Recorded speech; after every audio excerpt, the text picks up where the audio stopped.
everybody, and welcome to a book discussion slash getting our grub on. All right, I'm gonna probably take a couple of bites while my daughter is talking. We are going to be discussing the book Bad Boy. This book right here. Yep. By Walter D. Myers. And it is a memoir. And Asia, she just educated me, y'all, on the full definition of what a memoir is. So I would like for Asia to tell about. Oh no! By the way, again, my name is. People call me Miss Sasha. Some people know me as Anissa. But yeah, so just wanted to introduce myself. And this is my daughter, Asia. Yeah, Asia.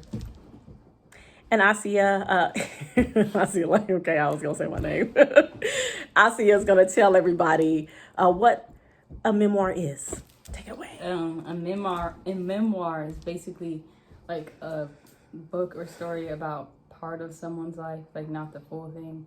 So like, for example, this book is just until Walter D. Myers gets into his teenage years. So like 16, 17, I think. Mm-hmm. And you were also explaining how a memoir is different from an autobiography.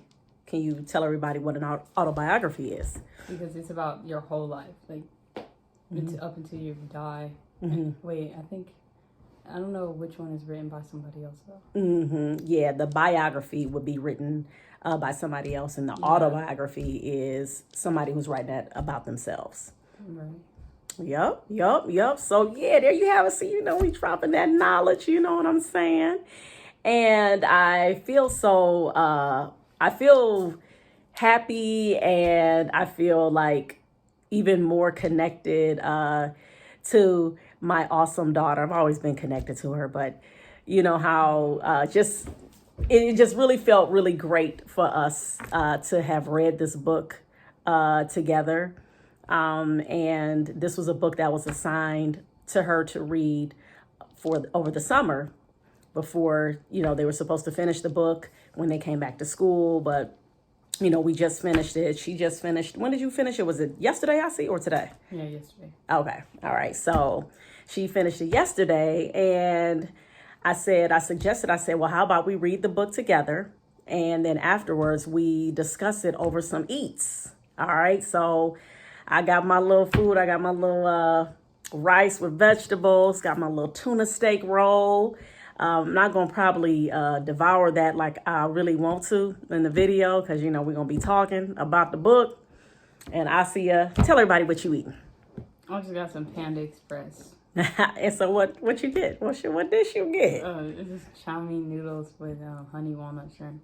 Okay. It's not real Chinese food, but it's good, so... All right. So that we have a discussion about that another time, as far as what's considered real Chinese food and all that stuff. It's just like American. It's not even really, but it just tastes good. So okay, all right. So there you have it. There you go, right there. So I would like for Asia, you go ahead and start us off, please, with what were the parts of the book that you liked. Okay, so I liked when Walter, I like when he was like when he was just like reading on his own time and doing poetry and like writing like with nobody around, like if he would go somewhere like to a park or something and just read by himself. And I like that he was like super smart and like in like those classes with other smart people. And I like that he read a lot of comic books and like he would put them under his bed. Like they have a lot of comic books and stuff and just hide them though from other people. Oh yeah. Wow. Now tell me, why were those parts? Why did those parts resonate with you? Why were those parts of the book made you feel like, man, you're drawn to that? Was there any part that you related to with him in terms of that aspect of him, the reading and, other things that you mentioned? I mean, I do read, but I don't like hide it though. But I do like comics, and he like comics. I like a lot of comics. Wow, and that's pretty interesting. Just like how you saying in terms of him reading and having to hide it, and that was something that in the part of the book where he talked about in terms of him feeling like he couldn't really connect with the friends that he had in terms of when it came to reading, because that was, reading was just like considered something like, okay, you're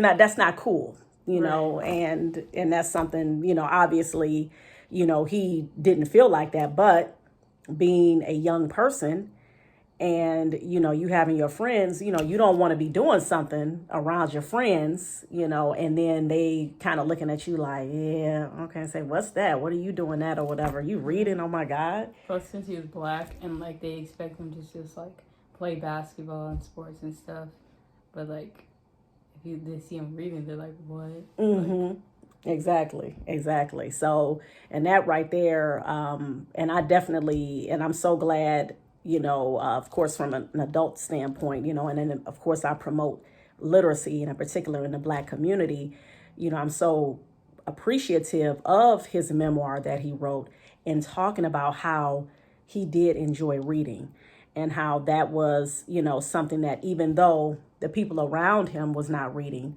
that was something he still decided he still was going to continue to do anyway. Because he really, I mean, think about it. I mean, if he was like a follower type, he could have just been like, you know what? Ah, man, forget these books. Ain't nobody, vibing with me with these books. I'm going to go ahead and just keep subscribing to this notion of I'm a black male. He was tall. All right. So I should just be playing hoops, whatever the case may be. Also, one of the things that I liked was in the very beginning, and that the chapter is called Roots. And I liked how he talked about his great uncle. I forgot his name. Matter of fact, it's right here in the beginning. I can just look right here with his uncle, Lucas D. Dennis. And I liked how Walter D. Myers talked about how in the census, the 1870 census, it was saying that his great uncle still lived on a plantation. But one of the things that Walter D. Myers said was like, he said, but my family, he said, according to the family stories, he was not living on the plantation, anymore. He had moved to Harper's Ferry, Virginia. And Harper's Ferry, if anybody's familiar with with John Brown, all right. So he was that white man, a white man who I would consider, my friend for real. He was about black people not being enslaved. And he was telling the black people to fight back against the slave owners. You're going to have to defend yourselves. And he actually got hung because of it. And so, and this is something that Walter D. Myers, he mentioned in the book that, he remembers, hearing those stories, about him and everything. But one of the things I was just drawn to, wanted to bring up again, like I said, he could have just simply went with what it said in the census and looked at it like, well, this is something that's written down, so it must be true. But one of the things that I thought about, I was like, well, learning in the African tradition, those stories that are being told, that right there is a way of keeping the memories, keeping the things and the traditions that has happened in your family alive. And just because something is not written in a book and somebody actually had heard a story and it's being passed down, that does not mean that what the person has heard is not valid just because it wasn't written. Because we have to remember especially before our ancestors were writing, it was about oral tradition, storytelling, that mouth to ear. And so, I really appreciated Walter D. Myers for, making that point, in the book. So what was some parts of the book, Asia, that like any particular chapters that you liked the most, or anything that you didn't like? Was there something in there that annoyed you?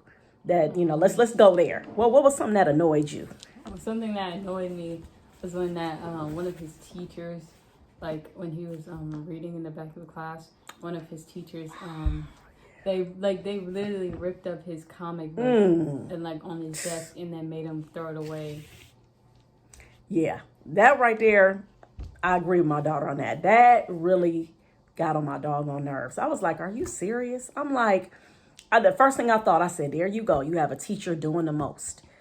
Feeling like, okay, you know what? Now here it is. He's not doing anything. Now he may not have been paying attention to the lesson or whatever the case may have been, but he wasn't being disruptive.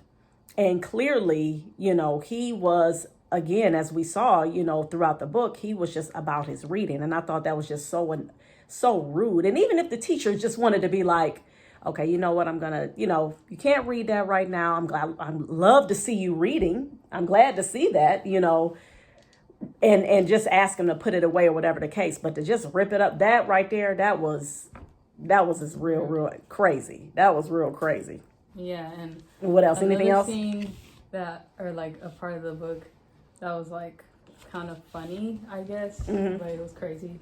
Is when all the kids in his class chewed tobacco, and then like they like went back into the classroom, and basically they all started spitting it out and like opening the windows for air and stuff. And so it was nasty, basically. That was that was something else. That right there, I was like, oh man, I can't imagine that. And also, what was a trip for me was when he talked about how he had got drug on the back of the taxi cab. Oh yeah. Yeah, man. He was, do you remember how that started, Asia, in terms of him like getting on how he was on the back of the taxi cab, and then I think his shirt got caught. I think somebody was getting like dropped off or picked up. Okay. And then like he saw the taxi. I don't know what he did, but apparently, yeah, his shirt got caught, and then they started driving, and then he got dragged. Yeah. Like literally. And then his legs got scraped up. But didn't he say that? Oh yeah. Go ahead. You see, she's excited about. Go ahead, finish. I was about to say it. You go ahead. And I can take a bite. That then when he got home and his dad like asked him like what happened to his legs, he said his mom beat him with a stick, but she actually didn't. But like he said that, and then the dad was pretty mad at her. But that part was crazy. That was crazy, y'all.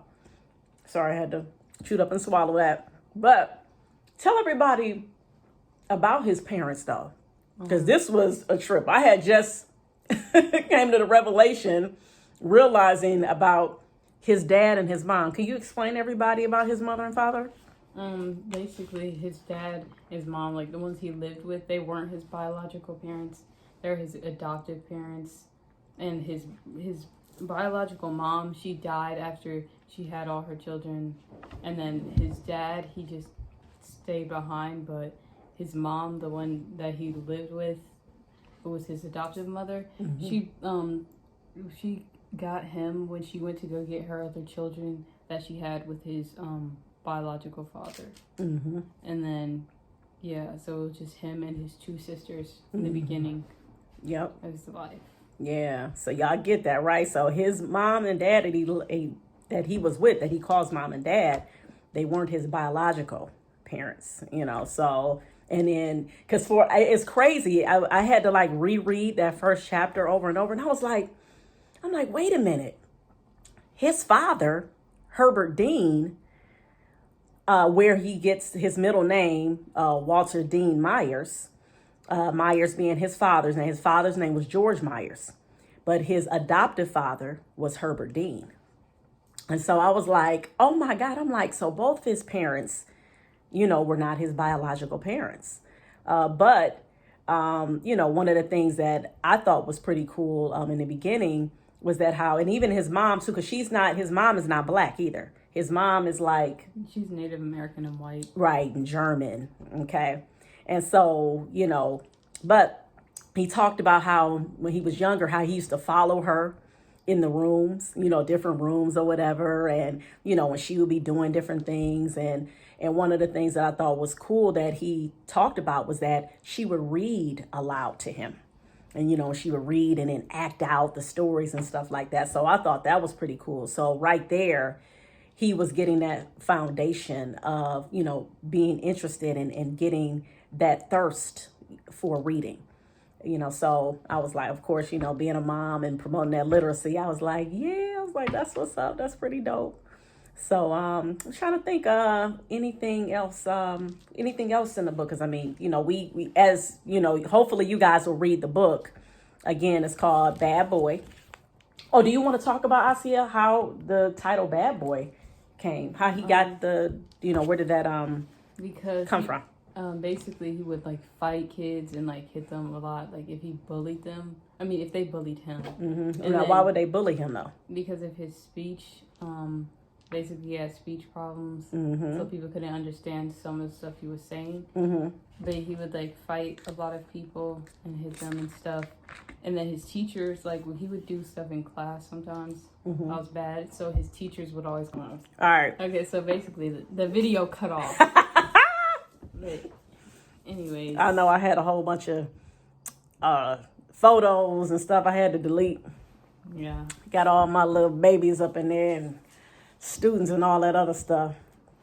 Okay. Had to delete. Yeah, Take it away. So basically, I was just saying that he would like hit students because they would bully him. His teachers called him bad. I hope y'all can hear my daughter, because she speak up. His teachers called him bad because he would just do things, I guess, in class that were kind of like acting out or whatever. Mm-hmm. And yeah, and he was just known for that. Like people knew that he was like bad or whatever. Yeah. And explain again why he was beating kids up. Yeah, that's the thing too, Walter. Let me just say this real quick. I like this aspect about Walter Dean Myers. That brother, he ain't mind fighting. He was not going to walk away from no fight. And I'm not saying that you should be a bully, but he definitely was somebody, just like this one particular part. I'm going to let her finish real quick as to why he became a bully. But when he became friends with this one character, with his one friend rather, Frank, and basically, he saw Frank, they was trying to jump him, and Walter Dean Myers, he went over there to help him. He didn't know him. He went over there to help him, and I was like, that's what I'm talking about. You know what I'm saying? He was just like, hey man, he saw, even though, again, he wasn't the type to like be like, you know what, I'm gonna walk away every time somebody say something. Yeah, I'm gonna hit you. I ain't saying that's right, but at the same time, I like the fact that he showed that courage, right there in that moment where he saw somebody had needed help, and from that point on, he wound up becoming friends with him. So tell everybody real quick why he got bullied, just in case y'all missed the last part. So he got bullied because of his speech. But they already saw the last part. Oh, well, yeah. Okay. All right. Yeah, I just wanted her to say it again. So he even had to take speech therapy and stuff. Mm-hmm. Yep. So I was like, wow. It's like, oh, man. But I like the fact, though, again, not only was he into reading, then he started getting into writing. All right. So he was like, definitely he was writing. He loved his poetry. He loved writing his stories. And one of the things that, what was one of those teachers that was it a woman or a man who had told him to keep writing? Yeah, it was, I don't know. It's a teacher. Yeah. One of the teachers was like, I don't know if it was, like I said, a man or a woman, but they were like, I think it was a woman. She like, keep writing, like, don't stop. And to me, that's the kind of messages that our youth need to hear. A real teacher or educator is one who pays attention to their students, and they connect with their students so they can see what talents they have to help draw and bring those talents out. Just like how a parent does. A parent, if you're connected with your children and you're paying attention, you're interacting with them, you see what talents they have, you see what they gravitate towards, and then you try to help nurture that and cultivate that and keep encouraging them to keep going. Just like, for example, with my daughter, Asia, she's a phenomenal artist. She loves drawing. She draws very well. We call her our little family fashionista because she puts together outfits, well. She wants to start learning how to sew. We gonna get that. She got the sewing machine. We just gotta. And just watch YouTube videos. Yeah. I'm gonna do that. Yeah, take some classes too. So hopefully take another class in Miss Drew. That'll be good. And so just another example, like I said, of when you are connected with your children and you are connected with your students, you see what talents they have and you try to encourage them to keep going so that they can be successful. So I don't know anything. Oh, all right, y'all. Great entry point. This book, educate your Black children, teach them to love themselves, teach them about themselves. What do you rate the book, I see? 10 out of 10. Wow. Hey. Holla. Okay. All right. I love it. Well, I don't know. I think I give it about like an 8 out of 10. This was really, really good. When I think of 10 out of 10, I think of the Autobiography of Malcolm X. That's a 10 out of 10 to me. You know. Yeah. She's trying to cue me to get ready to end. We trying to get some more of our grub on. It's kind of hard to talk and eat. But we thank you all for joining us for our conversation centered around the book Bad Boy, a memoir by Walter Dean Myers. I'm Miss Aisha. Remember, reading is freedom. This is my daughter, Asia. Yes. And please, I encourage you all to do things like that as well with your children. Read with them, and then you all have a little book discussion, go get something to eat, chill, kick it, all that good stuff. So, all right, y'all. Thank you all for joining us. Peace. Peace.